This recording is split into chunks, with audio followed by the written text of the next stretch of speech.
Welcome back to the channel. Right now I have this chart of Nifty 50, and as far as the previous counts are concerned, I'll still like to label this as an impulsive move, wherein I would like to label this as an A wave, this B wave, and this probably the end of C wave. That the ending move, we really talked about that in our previous videos.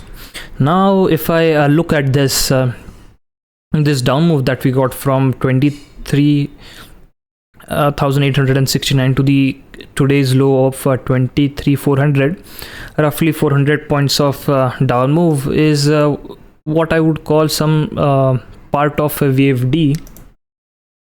And the real question is, have we completed wave D over here or not? So I don't think that we have completed wave D.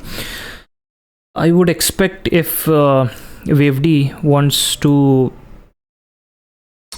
go a bit deeper, as wave B was a bit shallow and sideways in nature, there is some possibility that wave D goes a bit down, and you already have moving average which is around 23,559 200-day EMA. So I think that would like to act as some sort of resistance, and when that happens, I would like to see if we really get that ABC downward kind of move, wherein well, let me go to the hourly charts here. So if wave D wants to go a bit go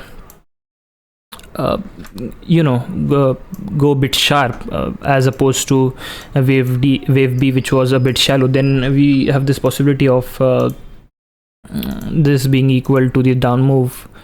That makes me wonder if wave D could really go to 23,200. So that's a risk, a very small risk from short-term perspective, but that doesn't rule out my long-term wave count of this being A, B, C, D, and then wave E. The point that I'm trying to prove over here is that we just need to find out where wave D ends. If it ends here, then we start to move in wave E on the higher side, and if not, then probably we have to still give it a couple of days, maybe 1 or 2 days, to actually see if wave D goes a bit lower or not. The Fibonacci retracement that I get looking at wave D is still around 23,270. That's roughly what are almost 250-300 points down from here.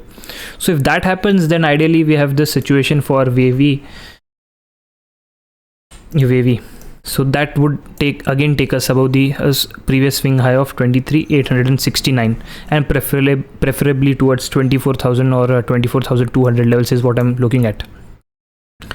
So I think that is it. Maybe if we were to plot a channel over here, then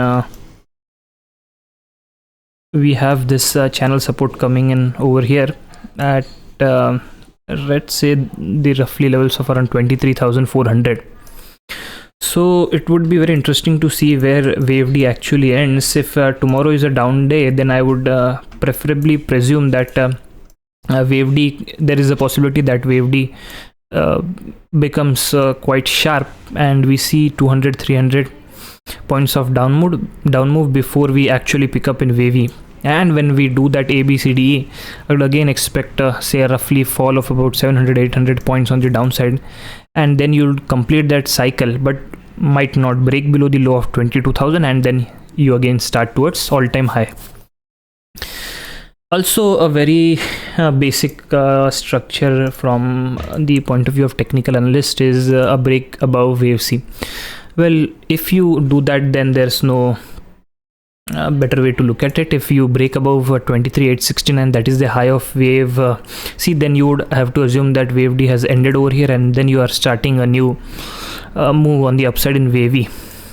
Okay, if it doesn't happen, then I am open to the possibility that we still have further down move of time wise of, let's say, 2 to 3 days, and price wise 200 to 300 points, and then I am of this view that eventually when wave D ends, we are open for wave E.